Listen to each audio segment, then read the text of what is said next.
Hear the tongue of dragons, yet the meaning rings clear within my mind. How can that be?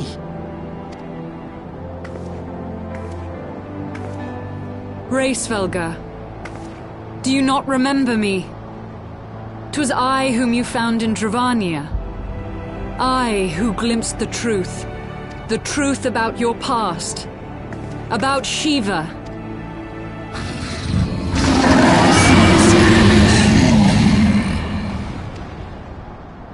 But speak it I must.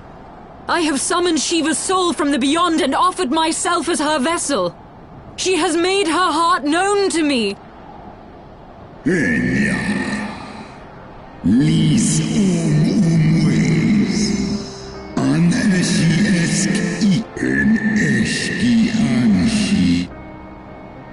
I have surrendered mine to her. Do you not see, my love? I am Shiva reborn! Anga, esklai furul, inesh ineshila, non shi esh olin, inesh in eldu olin, I'm for is el nian il ankin, lisnesk nedidranan, eskian.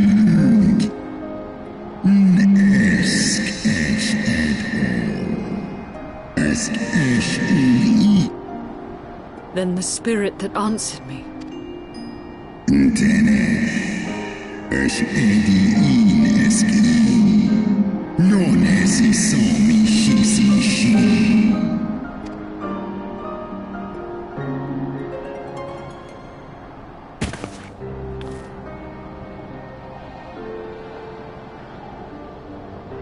Be that as it may, Lord Hraesvelga, Izel's desire to heal the rift between man and dragon is real, and it has borne us this far. We would spare both our kind and yours the ravages of this senseless war. Pray join your voice to ours in a call for peace and forgiveness.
Your tale bears scant resemblance to the one I was taught.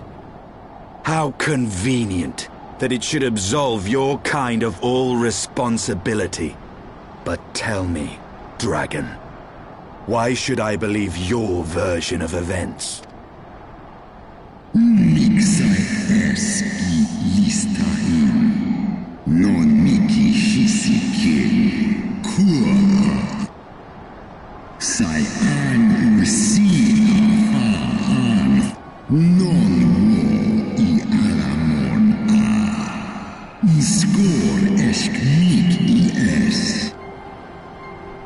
Ishgard's so-called heretics.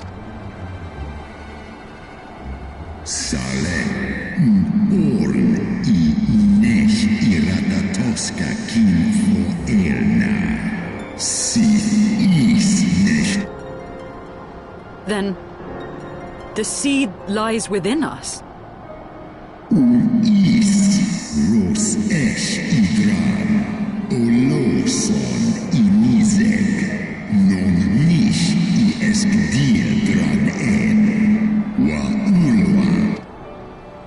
Ye gods, I have borne witness to such a transformation.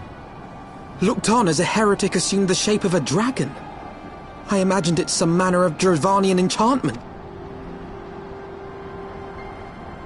But if any Ishgardian, regardless of allegiance, has such potential within them, 12 forgive us. To think of all the dragons we've slain! War ulmon alaan as drago, kawol smain, kol suthra halseskmoni, se in. Oft have I wondered why Nidhogg did not simply raze Ishgard to the ground. Now I have my answer. He has no intention of winning the Dragonsong War, for it is no war at all, but vengeance, an eternal requiem sung for his murdered sister. In ice in drago, ale inia in. I have not come this far only to admit defeat. We can still return the eye to Nidhogg and beg forgiveness for our ancestors' crimes. Mayhap our words will sway him. Ja an, lis as an in la tu ole ul in an es isu. Mik du set in sohi, nos. Ka, en isi a ultran as nisek for. As net in Sith son ishi eskfar ulgar snosk for an non anlis.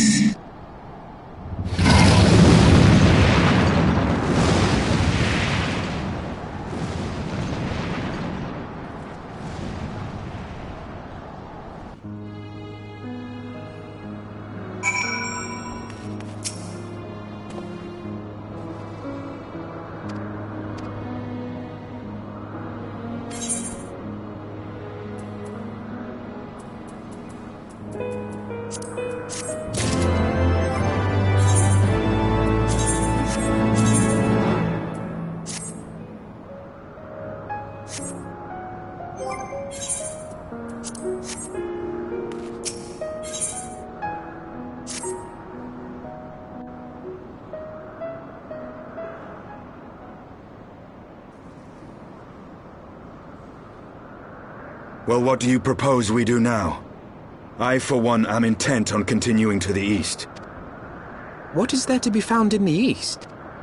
Nidhogg's lair, the Eyrie, is said to lie in that direction. And the eye tells me he is near. You cannot still mean to slay him.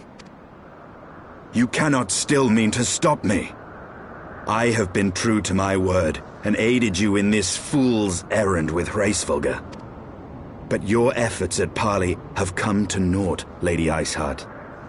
I would see Ishgard saved, and for that, Nidhogg must die. With the tale of our ancestors' vile betrayal yet ringing in your ears, you speak of continuing this war? Nay, lady. I would but pierce its vengeful heart. When Nidhogg dies, this war shall die with him. A moment, Estinian. You yourself spoke of the Great Worm's strength, that you believed him powerful enough to raise your city to the ground. How then are we few to challenge him? Even behind the stout walls of Ishgard, with an army of knights manning the defenses, our victory would be hard won. Yet you propose to contend with the beast in his own lair. In close combat, this will afford us an advantage.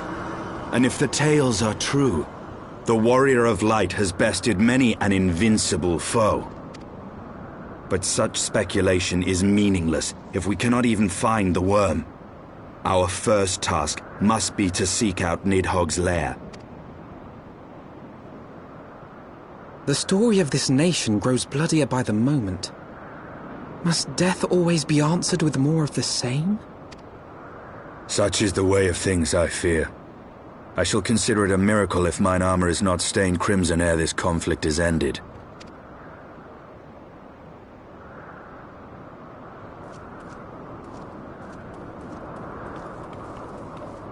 That I should be blinded by my own lies.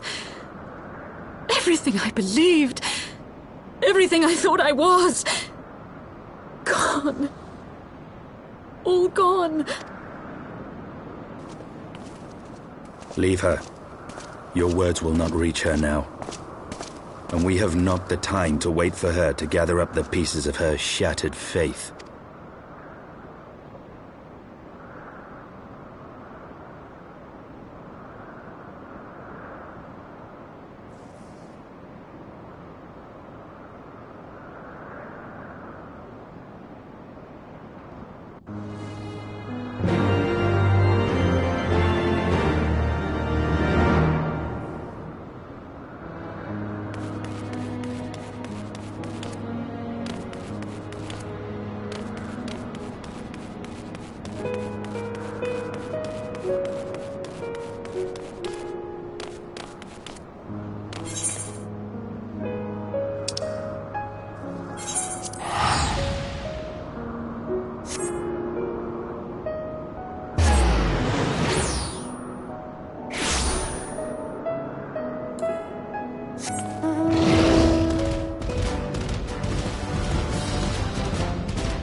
Is that it?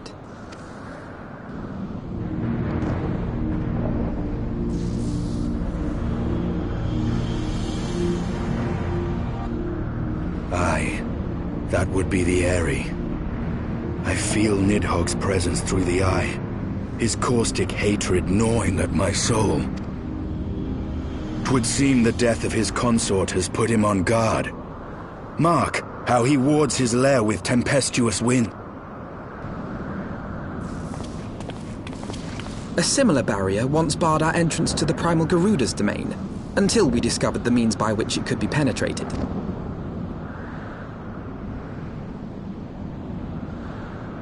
Mayhap it is time we called upon Master Garland.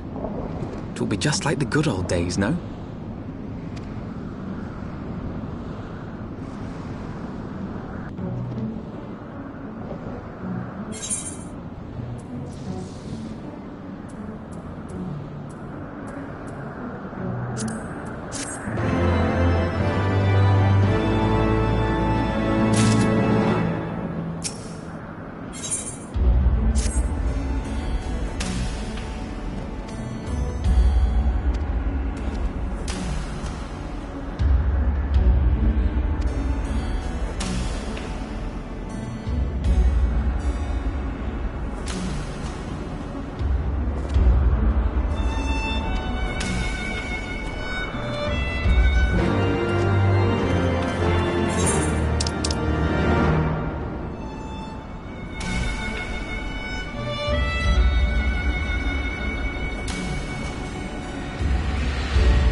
Feast your eyes upon our latest and greatest feat of engineering. We call it a mana cutter.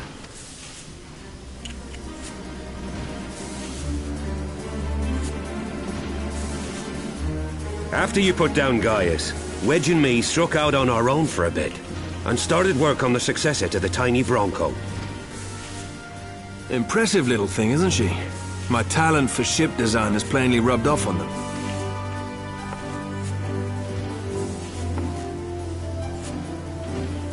They've adapted the principles of corrupted crystal technology and constructed a mechanism which converts ether from its surroundings into elemental wind. Said wind is then harnessed by the specially engineered sails, providing the craft with propulsion and lift. All in all, a most elegant solution. I'm actually a little upset that I didn't think of it myself. The design does, however, come with one small flaw. The energy conversion ratio's bloody awful. To generate enough power to get you off the ground, you need to be in an area awash with predominantly wind-aspected ether. In other words, there are a few places you can fly, and lots of places you can't. The new Ishgardian airship hasn't left the boys much time for tinkering, meaning it may be a while before this particular project takes off. If you'll forgive the pun.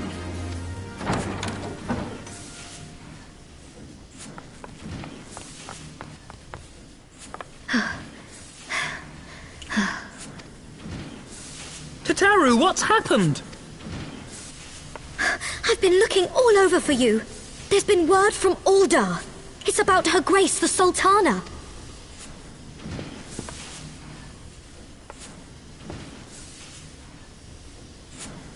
It seems you're required elsewhere.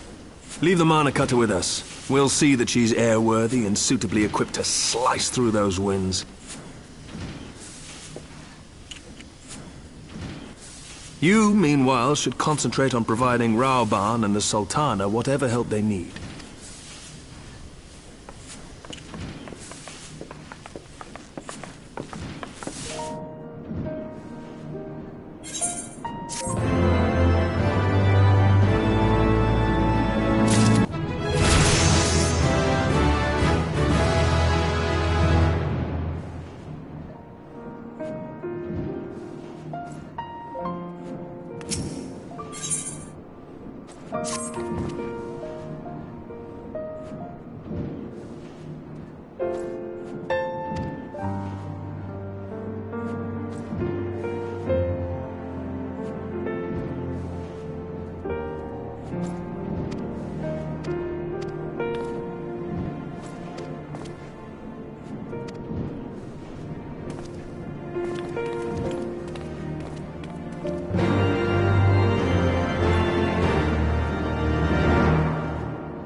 Thank you for coming. No thanks are necessary, General. I trust your recuperation continues apace. I cannot complain. Thanks to Higirian administrations, I've regained much of the strength I lost during my imprisonment. I gather you have made progress in the search for Her Grace. Aye, some good fortune at last. A few days past, Dulala informed us that a sizable shipment of alchemical supplies had been delivered to the palace.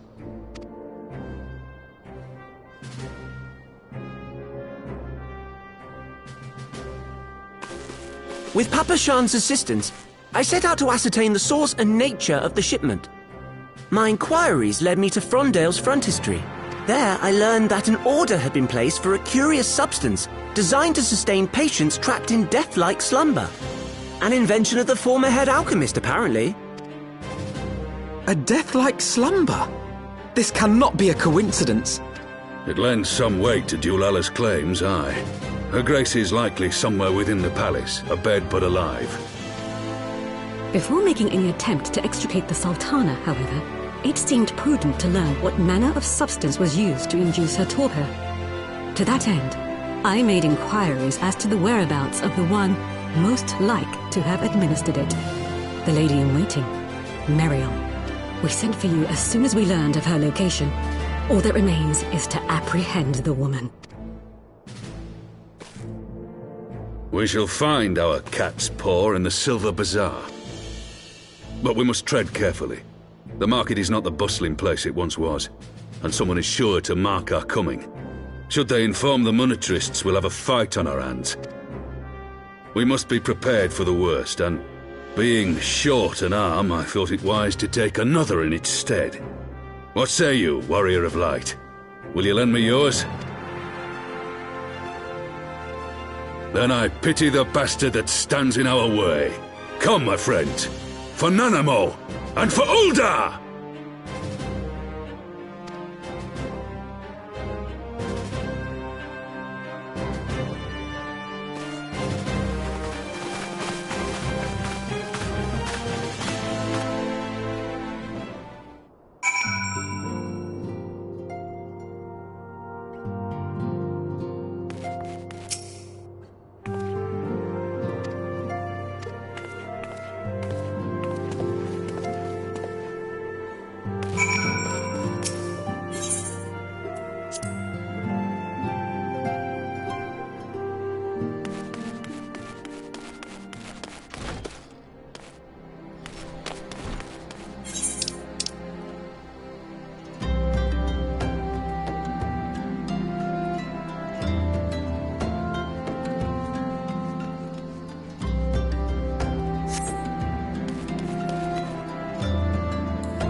You are Meriel, the Sultana's former lady-in-waiting?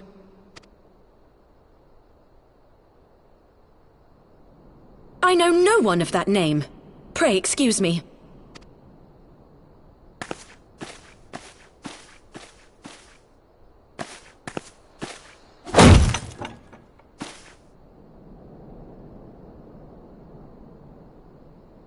General Alden!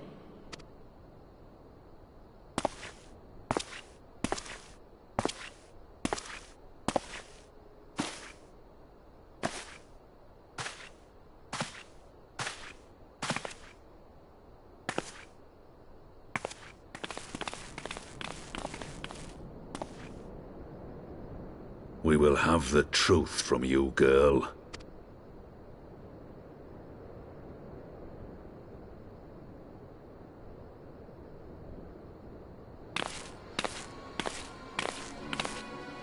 Mayhap 'twould be better coming from me.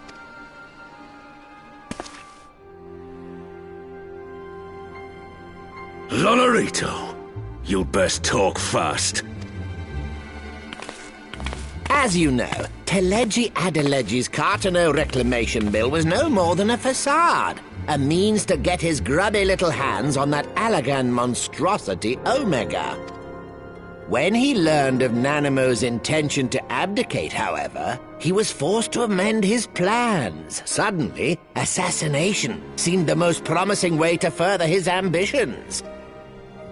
I am told Teleji had discovered a maid in whose veins ran the blood of House Thorn, a new, more pliable puppet to sit the throne. 'Twould have caused an uproar, of course, but few could have contested her claim.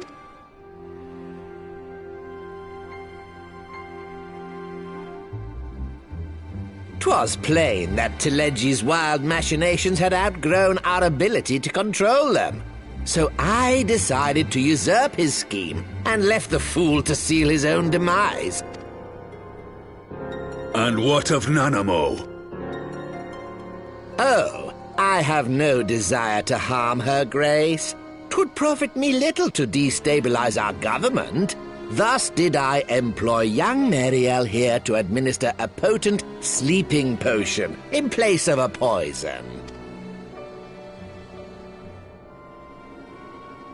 You should know, General, that your dear friend Ilberd was fully aware of my plan. I had him lie about the assassination as a means to prime your rage against Teleji. We weren't entirely sure how you would react, but things went rather better than expected. You conniving little worm! You had your claws in the Crystal Braves before their first recruit had sworn to serve! But of course, when a new game begins, 'tis only prudent to have a piece on the board. Ilberd was mine. Truth be told, a significant proportion of the Braves' initial endowment was also mine. With such large sums moving about, 'twas a rather trifling matter to disguise my own contribution. Ah, Ilberd. I secured his services with a promise to support his cause once my authority had been solidified. I swear, the man thinks of naught but prizing Alamigo from the grasp of the Empire. Unlike you, General, the poor fellow seems quite unable to forsake the land of his forefathers. Mayhap that's why he called you a traitor to your people and a disgrace to your homeland, amongst other things. What was it he always compared you to? Oh, yes, an overgrown lapdog begging for scraps at the Sultana's table. Oh, how we laughed. Alas, Ilberd's entertaining little outbursts eventually gave way to wearisome tirades, and the zealous brute became rather unruly. I had no wish to see you executed, you understand, but he would not take no for an answer. Rest assured, his employment with me has long since ended. We Which brings us neatly to the present. What say you, General? Both you and the Sultana are alive. We have one corpse and one fugitive. And preparations have been made to restore your good name. Shall we cry quits and start again with a blank ledger? The hells we will! Do you honestly expect me to forgive and forget? After all you've done? You're guilty of high treason! Stay your blade, Master Alden. You yourself are not innocent. Or have you forgotten your own crime in executing Teledji Adeledji without trial? Though you acted out of loyalty to the Sultana, such deeds are in violation of both the word and spirit of the law.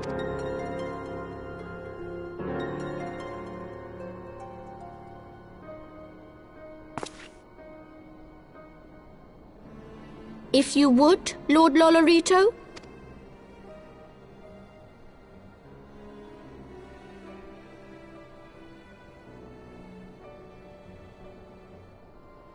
This potion will wake the Sultana from her slumber. Consider it a gesture of conciliation. You will find Her Grace resting comfortably within her private chambers. Should you doubt my word, I shall willingly accompany you to the palace as your hostage.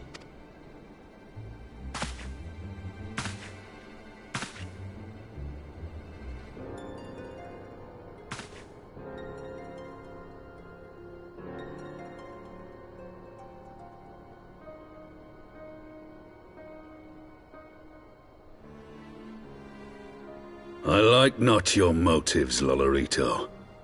But you saved the Sultana's life, and for that, you have my gratitude.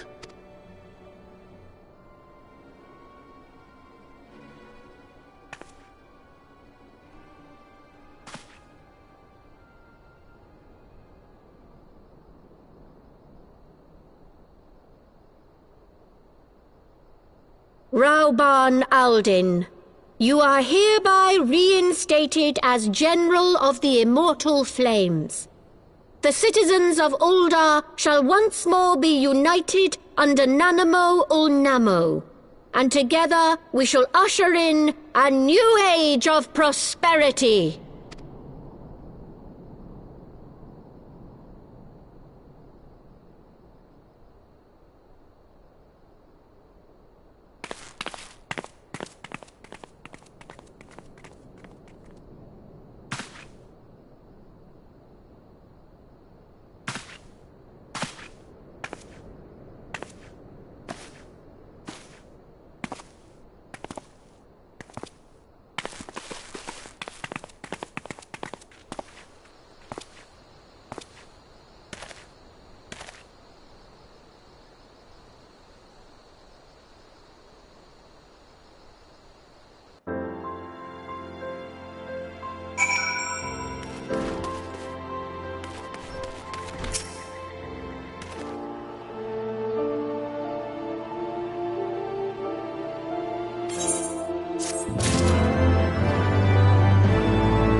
I was having the longest dream.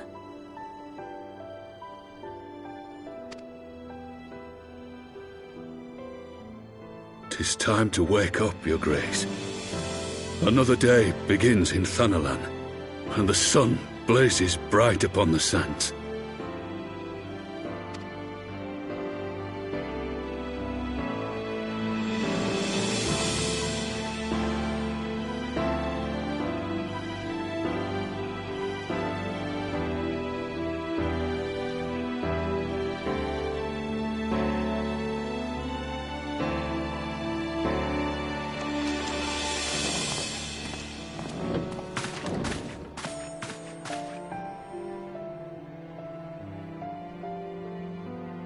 Her Grace is awoken.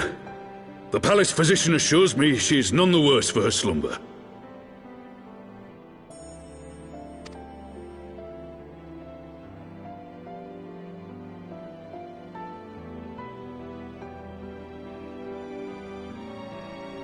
I believe Her Grace will soon resume her plans to place the government of Uldar into the hands of its citizens. Whatever path she chooses to take, I shall walk it with her. And we shall tread slowly, lest the nation be unsettled in our wake.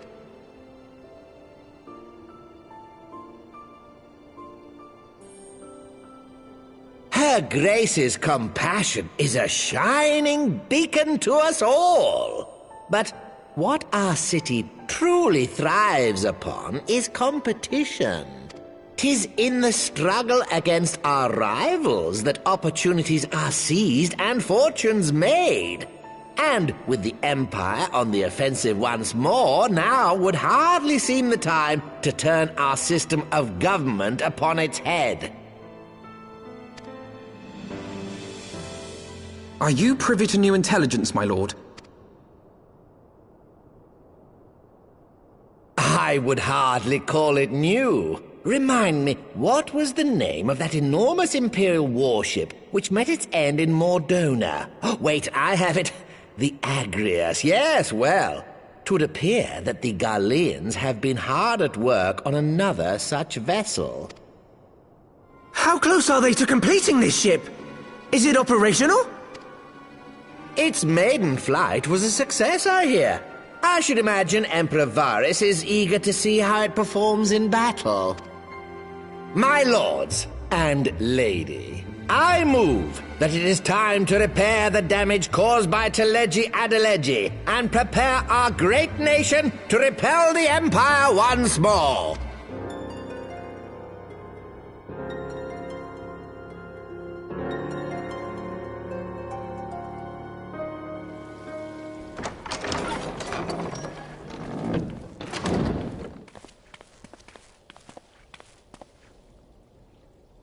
"'Tis well that the Sultana has awoken.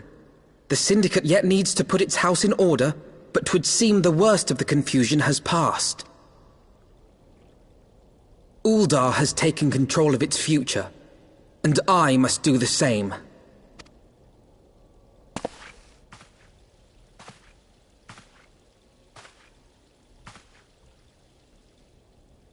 I have decided to disband the Crystal Braves.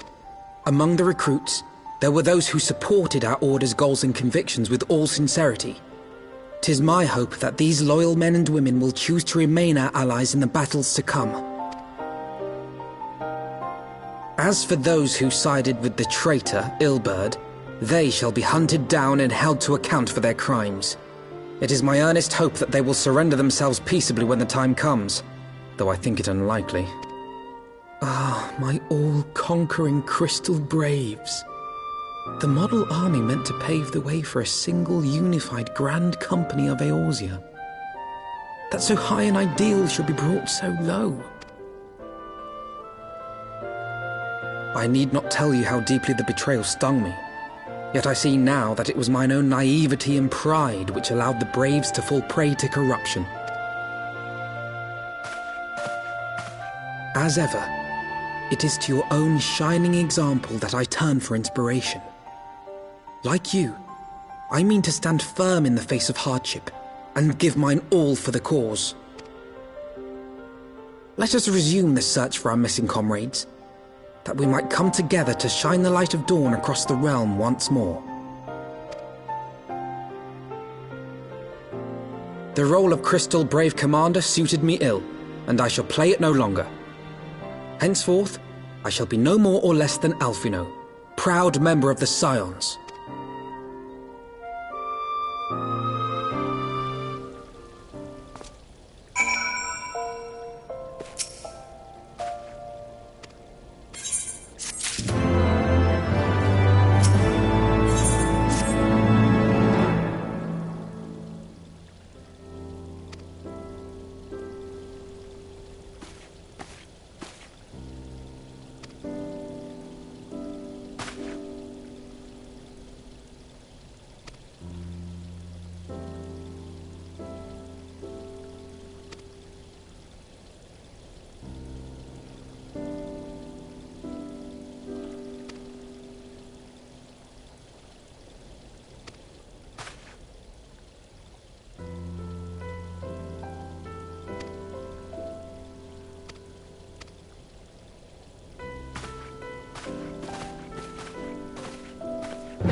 All stands ready, Lord Commander.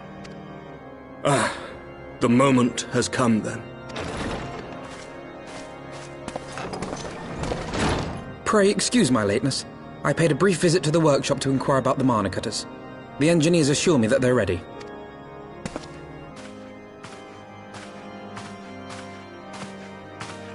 The area is now but a short flight away. Yet what a long and winding path we took to reach this point. Were it not for Master Alphino's proposal, we never would have attempted to parley with the dragons. Though our negotiations yielded little, our expedition with Lady Isar taught us much.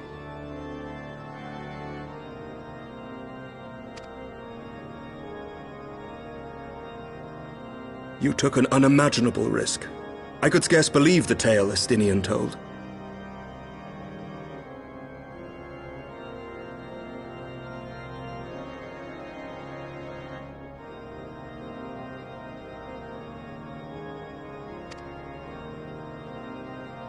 Aye, 'tis true that many of our countrymen would sooner die than join hands with the heretic's mistress. But 'twas through that most unlikely of alliances that we came to speak with Ffxiv. A conversation that went rather poorly as I... In this instance, the journey was more important than the destination. Had we not slain Nidhogg's consort, Tiaman, and put the Great Worm on his guard, the Dravanians would have arrived at Ishgard's walls long ago. Aye, that they would. Full grateful am I for every hour of respite your actions have afforded us. Thanks to you, our defenses are much improved. 'Tis but a pity they won't be enough. Thus you believe an assault upon the area represents the city's best chance of survival. Is that not so, Estinian? I am under no illusions. Nidhogg's might is legendary. But with his eye in my possession, I can stifle his strength at the source. Victory will be hard won, even so. And I shall be glad indeed to have the Warrior of Light at my side. You shall have my blade as well. There are more of these mana cutters to be had, yes? Lord Commander, no! How can I, a proud knight of Ishgard, stand by and do naught while an outsider risks life and limb for our homeland? I swore an oath to protect this city. Pray leave the slaying of dragons to dragoons, Sir Knight. Your duty to command the city's defense is no less vital. Should we fail, and Nidhogg slip through our grasp, who then will hold the walls against him? Will you leave Ishgard in the hands of the Holy Sea's zealots?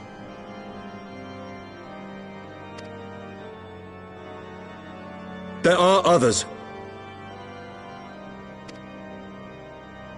Who but you has the authority and the standing to orchestrate a city-wide defense? I do not, and neither does the Warrior of Light. That is why it is our place to fight, and yours to remain here, Lord Commander. What? You too, Master Alphino? By the Fury!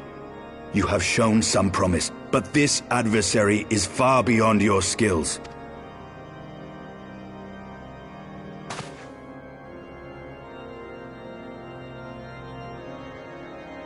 Your candor is appreciated, Sir Dragoon.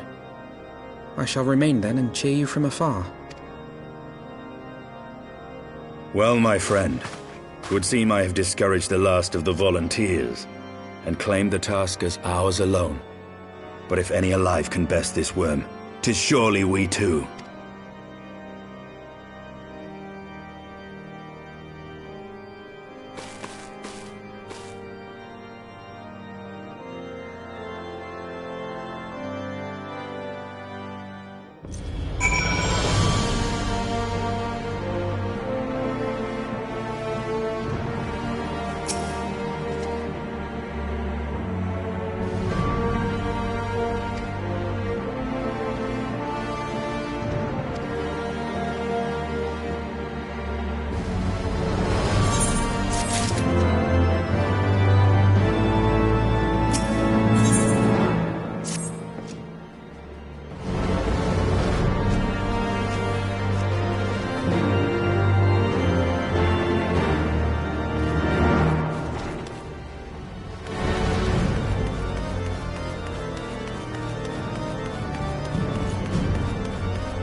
No worm!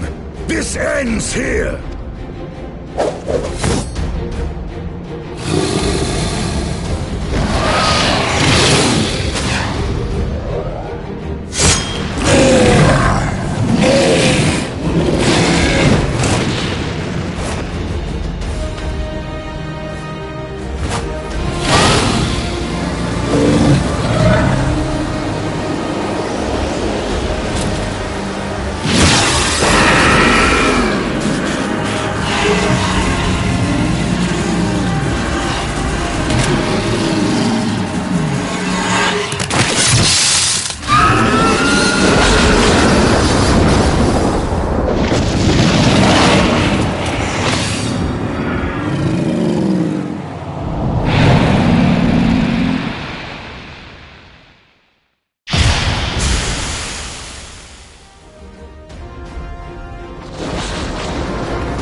You gifted my people a...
They are ours, Lord Eldrath. The eyes of Nidhogg.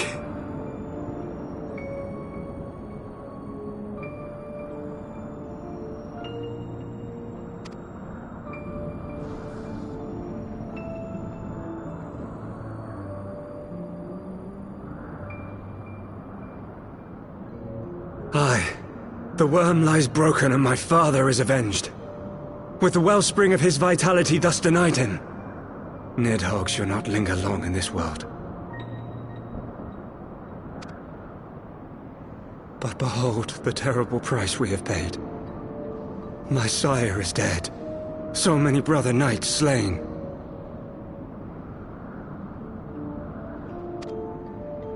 We traded our honor for the strength which now courses in our veins. And still we are forced to make such sacrifice. But not in vain, my lord. Ffxiv is the only great worm left in Dravania, and he dares not leave his lair. With Nidhogg's eyes in your possession, who now can challenge the might of Ishgard, ascend the throne, and take your rightful place as the ruler of our people?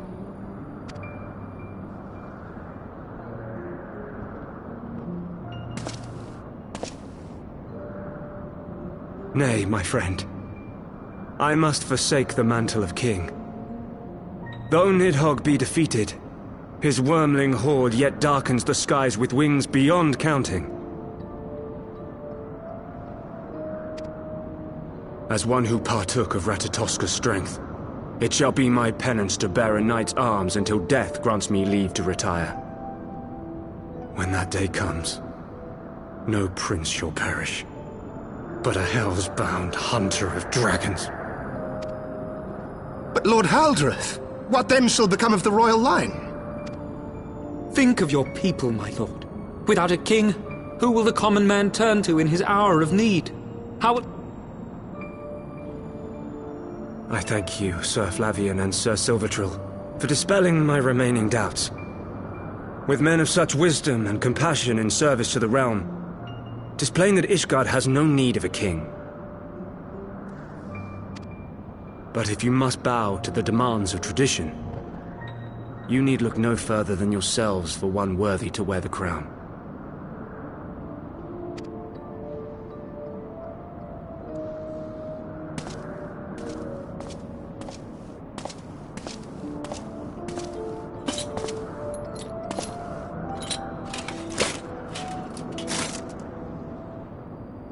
Fare thee well, my brother knights, my loyal friends. On these shoulders shall I bear the weight of my father's sins. With this lance shall I repay the debt accrued through our misdeeds.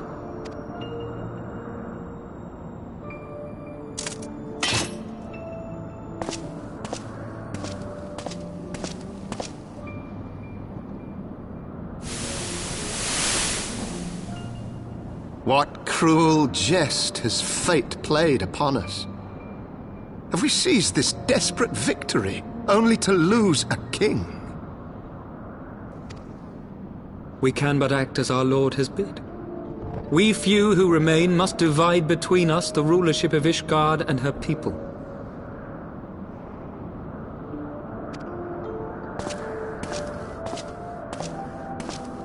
Not I. My oath was to Lord Haldrath, and he alone. If he is not to be king, then I would hang up my shield as well. Will you abandon us too, sir?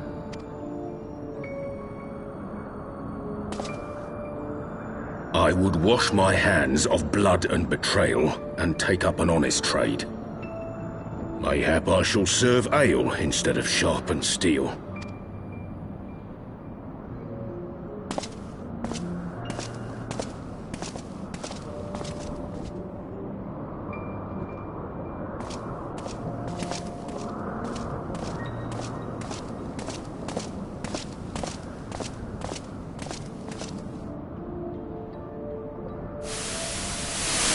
We four, then. Forton, Heilenat, Dyrender, and Zemail. But 4 houses to rule all of Ishgard. And what of the throne? We keep it empty. Until the day a king rises once more, we must assume the role of stewards. We shall shape our nation anew with a history of our own making, and let the truth of this dark day die here, upon the battlefield.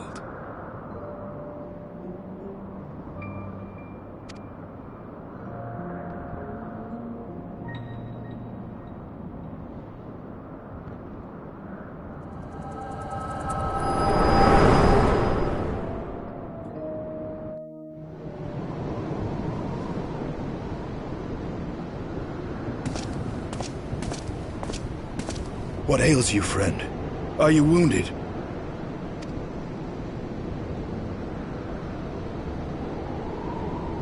You have borne witness to history, to the culmination of the first battle with Nidhogg. The legend of Ishgard's founding tells that our ancestors were led to the land of Kurthus by the valiant King Thordan. In the midst of their journey, they came to a wide chasm, where they were set upon by a great worm, Nidhogg. A furious battle then ensued, with Thordan leading the van. Though the brave king was slain defending his people, his son, Haldrath, the first Azure Dragoon, fought on undaunted.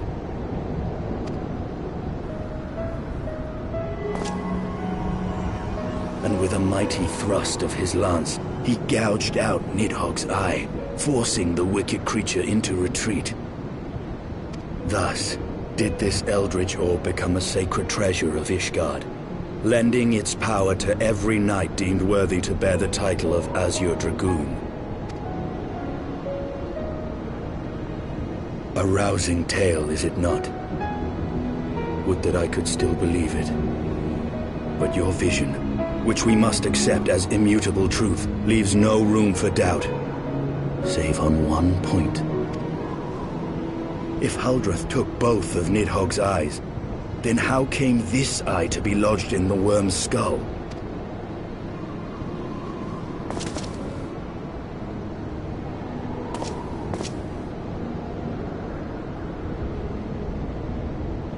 Beneath every answer we unearth, another question lies buried.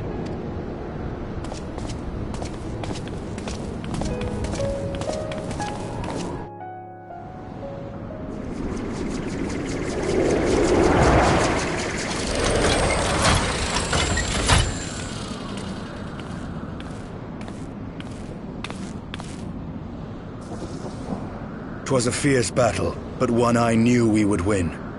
Your fame is well deserved, warrior of light. Full proud am I to have fought at your side. I would fain return with all swiftness to Ishgard to inform the Lord Commander of our triumph.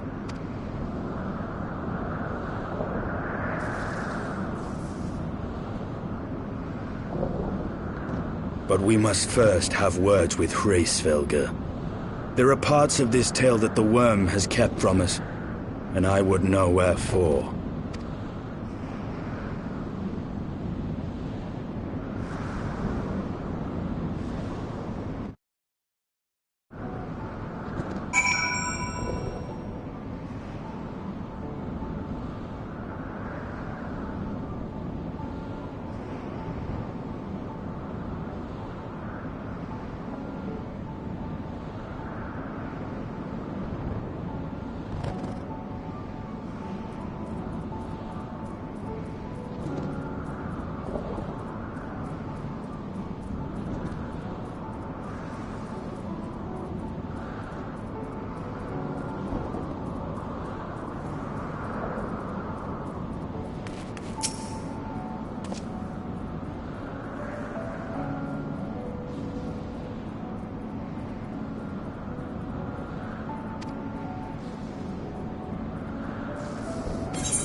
You mean the moment I prized your eye from his head?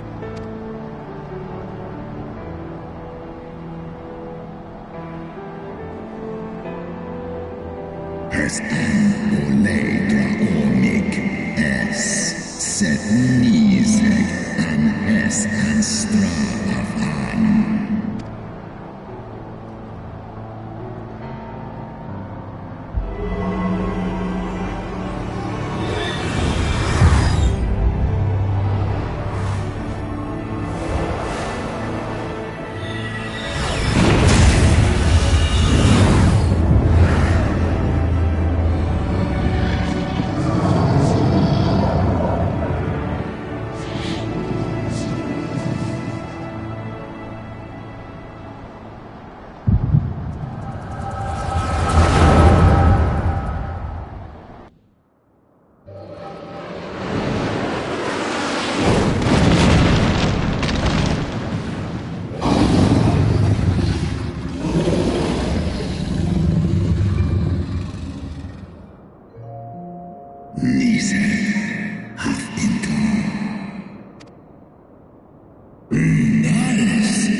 Es easy an in.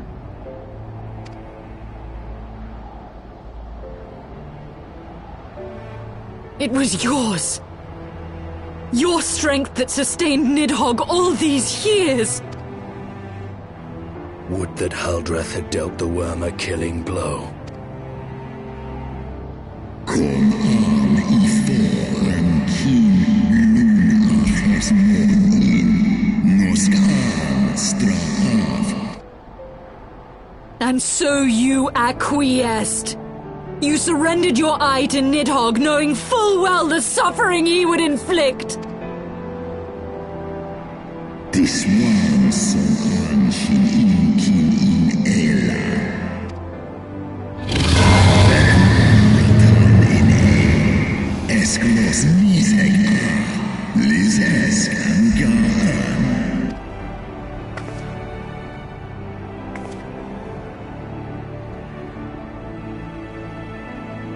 Heimfall, Kolum an, Tonlos Inescu. Kas echi hizo, Sekmon ina an, Srei Snowfall in Ffxiv an.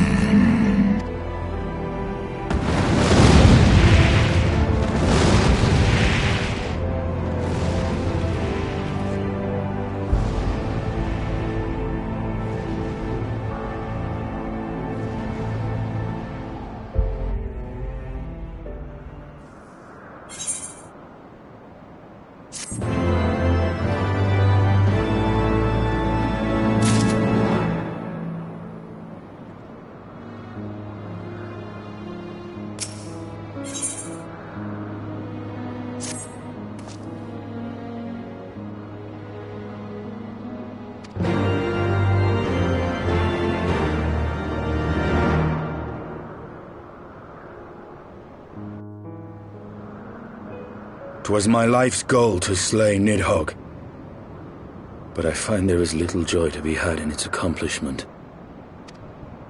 But you have rid the world of a hate-filled creature, and ended a bloody war in so doing. I lost my family to Nidhogg's flames, and 'twas with fury in my heart that I took up the lance. Every blow I struck in the name of vengeance. We were not so different, he and I.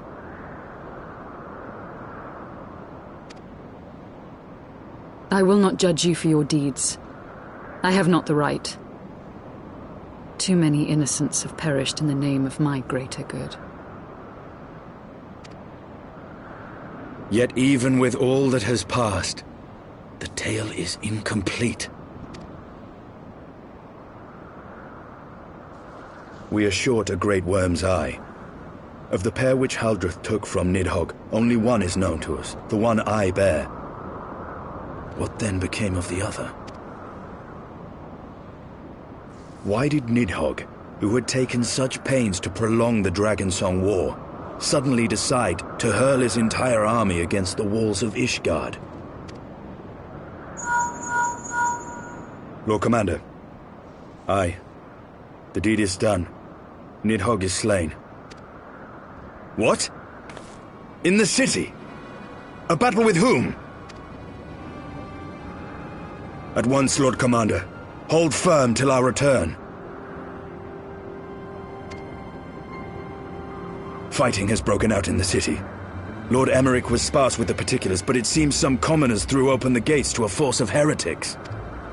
I gave no order to attack. Are we to mark the end of the Dragonsong War by spilling the blood of our own? Mayhap Hraesvelgr was right about us. Let us away, Warrior of Light. The people must be saved from themselves. Wait! I would join you! There has been enough violence. I will appeal to my people in the city and make them see reason.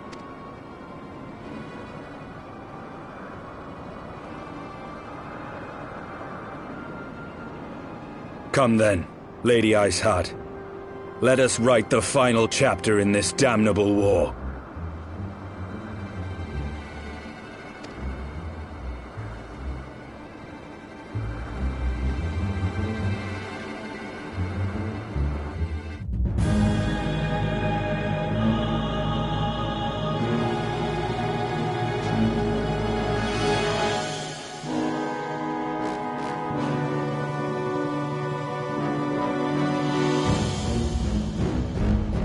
A small army of heretics has invaded the city, Your Eminence, but there is no cause for concern. A sizable contingent of our soldiers is already in place to repel the Dravanian assault, and the intruders will soon find themselves outnumbered and outmatched. Our plans proceed apace, then? Yes, Your Eminence. This unrest shall serve to feed the people's fear of the heretics and the dragons both. And lend renewed fervor to their prayers for deliverance. Very good. Grant our guests what time they need to sow a measure of chaos, then order the Temple Knights to crush them. Your will be done.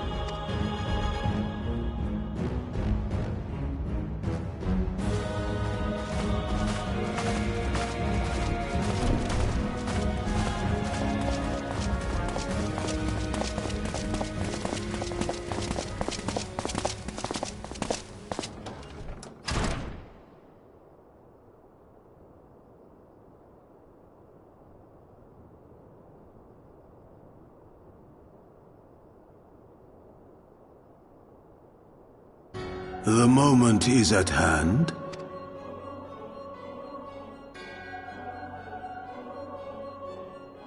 Excellent. All shall soon be in alignment.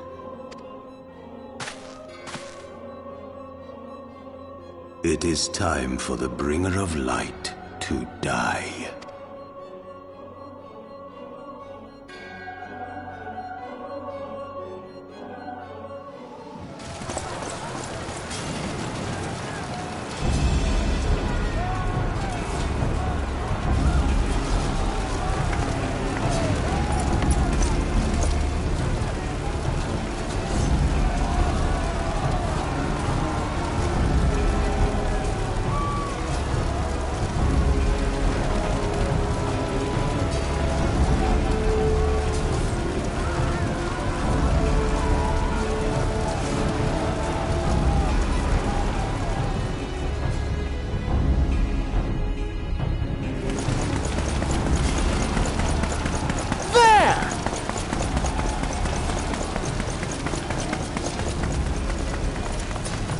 Comrades! Sheathe your swords! There is no need for further bloodshed! My lady! She is come!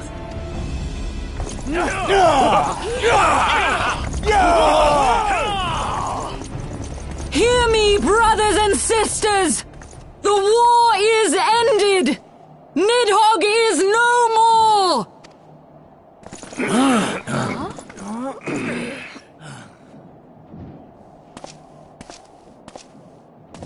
Aye! It is so! This adventurer and the Azure Dragoon laid the Great Worm low!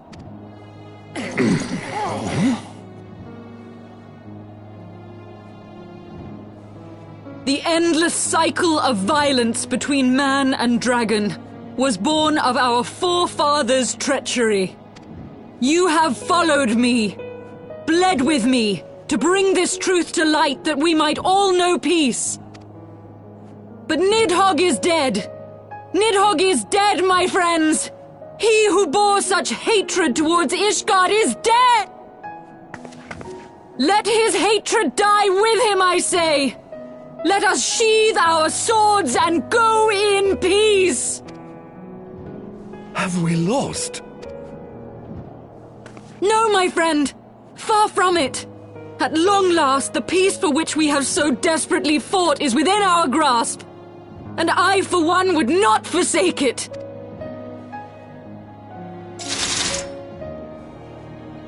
Peace?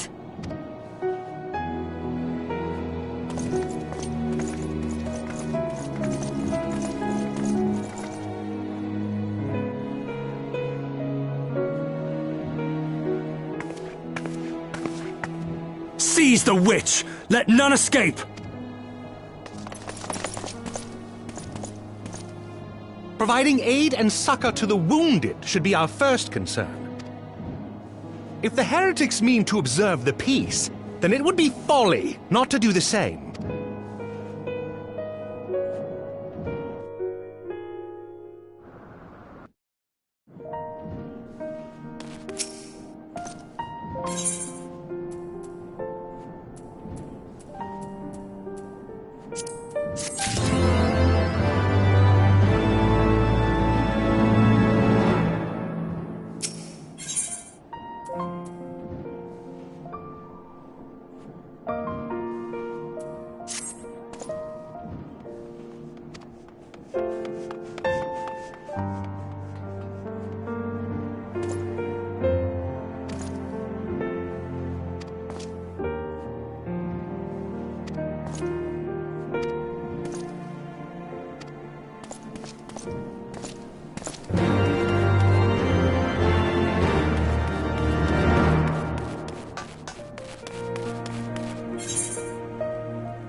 Praise Halone, you are safe.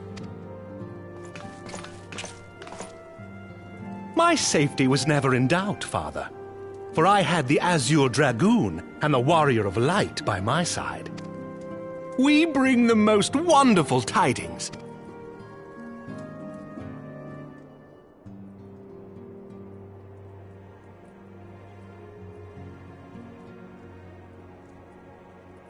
The infamous Lady Iceheart, here in Ishgard? This is most unexpected. She has done much to quell the violence. The Inquisition may not approve, but we are glad of her presence. And with the Great Worm's demise, even our nation's more reactionary elements will have scant grounds to press for her immediate impeachment. My thoughts exactly. What of the truth revealed to us by Ffxiv? That the origins of the Dragonsong War, a core tenet of Ishgardian faith, are quite unlike those depicted in the scriptures. That men and dragons once lived together in harmony, and that it was man's treachery which shattered the peace and plunged our peoples into war. The same scripture also describes the origins of the High Houses. Were it exposed as false, the legitimacy of our rule will be called into question. If both Highborn and Lowborn can trace their ancestry to Thordan and his Knights 12. But a single sip of dragon's blood is required to confirm their lineage. If the Holy See knew of this and chose to remain silent, their crimes are grievous indeed. Regardless, this state of affairs cannot be allowed to continue.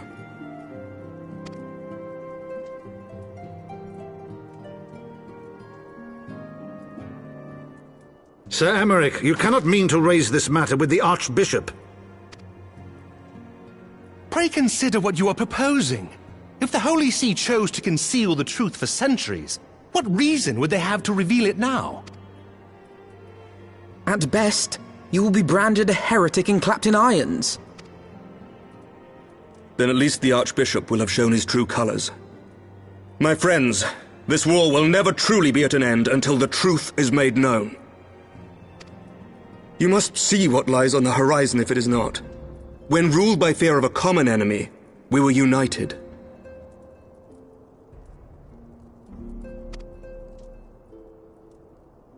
But now we have none. During the war, the Highborn needed men to lead, and the Lowborn men to follow. Not anymore. 'Tis but a matter of time before the old order is called into question. Lady Iceheart will share the truth with her followers, and the Holy See will be powerless to stop its spread. The disenfranchised will rise up united, and blood will flow in the streets once more.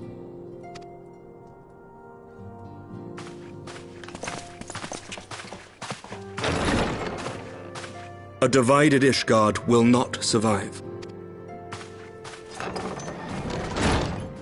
Tread carefully, Lord Commander.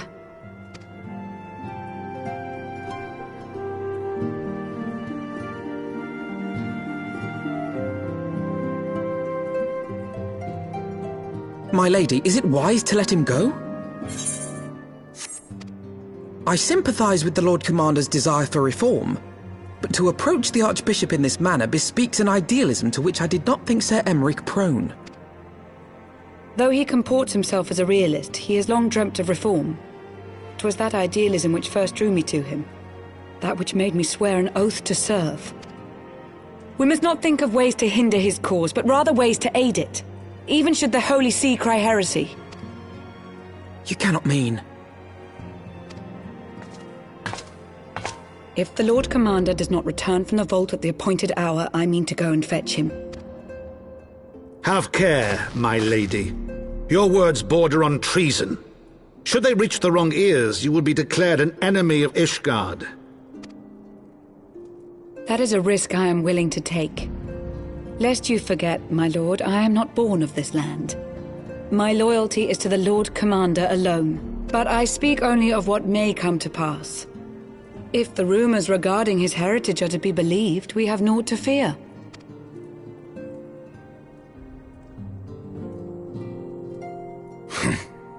Lies and slander. Forgive me, what rumours are these? That Sir Emmerich is the Archbishop's bastard son. Senior clergy are not permitted to marry and sire children. But even the holiest among us are not immune to temptation. I labour to believe it. Sir Emmerich is truly the Archbishop's son. He has never been publicly acknowledged as such.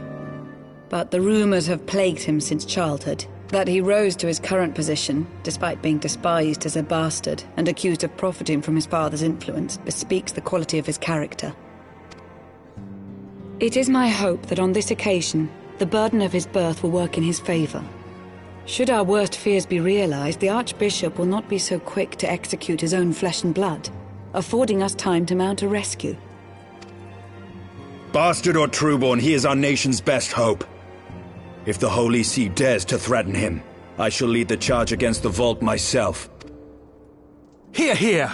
The future of Ishgard rests on Sir Emmerich's shoulders. I too will do mine utmost to aid his cause. Ffxiv, be reasonable. A knight lives to serve, Father. To aid those in need. The people need Sir Emmerich more than ever, and we may be his only hope. There is no greater calling for a knight than to save the life of his fellow man. I swear to you, on the sigil of our house, that I shall do this and make you proud.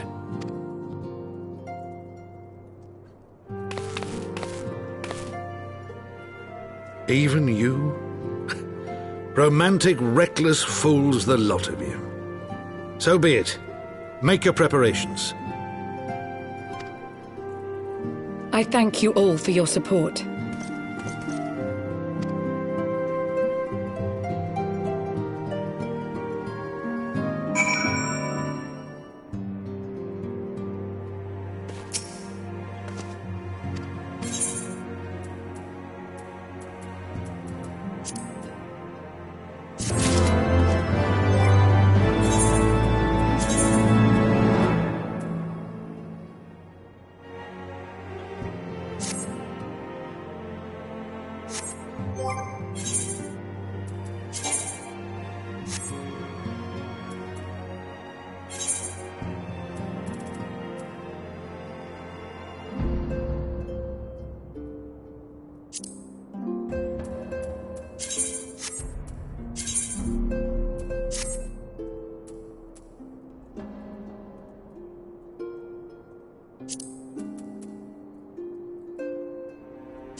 Where do you think you're going, Missy? I'm sorry, I didn't mean to offend. What's going on here? What's it to you, boy? Piss off. Hold on. I've seen them around. They're in and out of House Four Tom's Manor all the time. Oh, I see. Skulking about at your highborn master's bidding, eh? Bloodhounds hoping to catch a whiff of heresy, is that it? You are quite mistaken, I assure you. We came here to help. And if you know what's good for you, you will let us pass. Haha! Listen to the pups yapping. Come here, boy. I'll give you cause to yelp. Enough! Leave threatening women and children to our betters. We don't have the knack.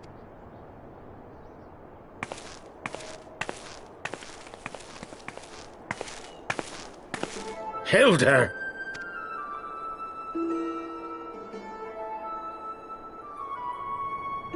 Lay a finger on the Blue Blood's pups, and you're like to lose the hand.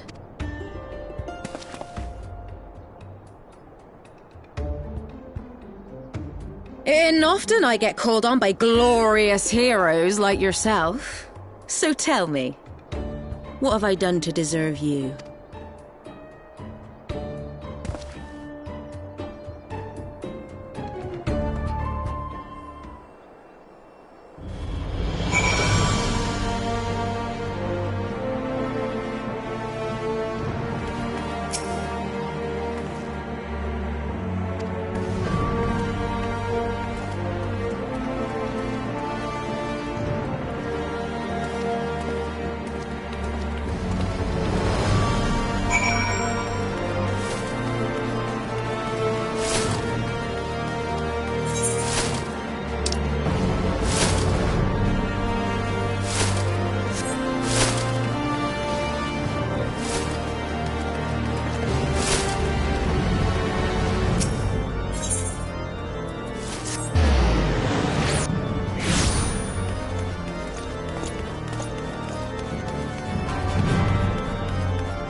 So, while you're on your way to kill Nidhogg, you stumbled on some dirty secrets that the Holy See has been hiding for centuries. Eh? What are they on about? The High Houses. And what makes a nobleman so bleeding noble? They trace their blood back to King Thordan and his Knights 12, the founders of Ishgard. But our friends here reckon we're all descended from the heroes of Eld. Highborn and lowborn alike. And so Sir Emmerich, Lord Commander of the Temple Knights, has gone to ask the Archbishop if he wouldn't mind letting everyone know. Is he simple? The old bastard will have him executed for heresy. Well, seems to me that's what the good sir wants. Seems he thinks a noble sacrifice will serve to prove his claims. We cannot stand idly by and allow Sir Emmerich to do this. Ishgard has need of him. Look, you've a good heart, I can see that. Willing to risk your neck for someone else even when his troubles ain't yours. But what's this got to do with me? If Sir Emmerich is imprisoned in the vault, we will need all the help we can muster to breach their defenses and rescue him.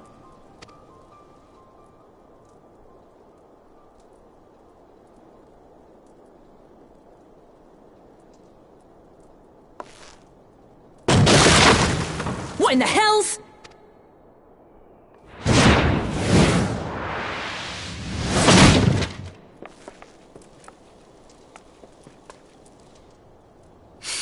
Ah, the unmistakable scent of heresy.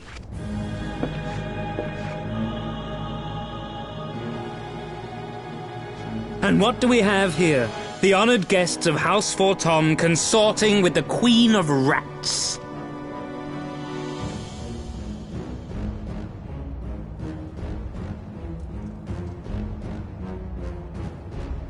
Ooh, plotting insurrection, I shouldn't wonder. That won't do. Sickness is wont to fester and spread. It must be burnt out ere the infection takes hold. I reckon Sir'd be happy to wield the irons himself. Well, so happens I've got irons of my own.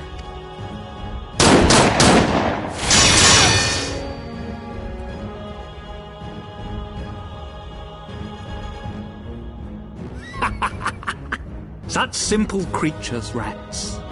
Certain to attack when cornered. Let us step outside, milady. In here, your toys could hurt someone.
There's no denying your gifts.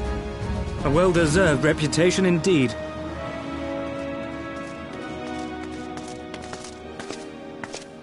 Enough!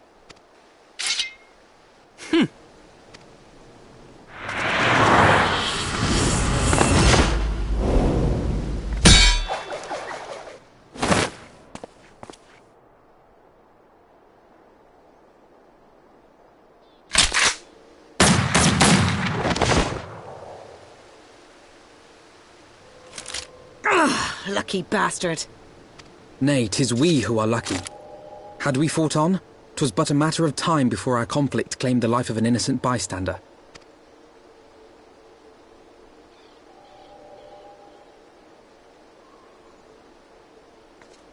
I thought the Heavens Ward might come here as well. They came to the Temple Knights' headquarters. Aye. Then the Heavens Ward now commands the Temple Knights. Those still loyal to Sir Emeric answer to me. Alas, that amounts to but half our number. The other half, who opposed his promotion to Lord Commander, have gathered at the vault as ordered. Bolstering the guard already, eh? If I didn't know any better, I'd say you were expected. I take it you're in charge around here? Hilda, and yes, the young master was just persuading me to join his lost cause. Convincing little beggar, isn't he?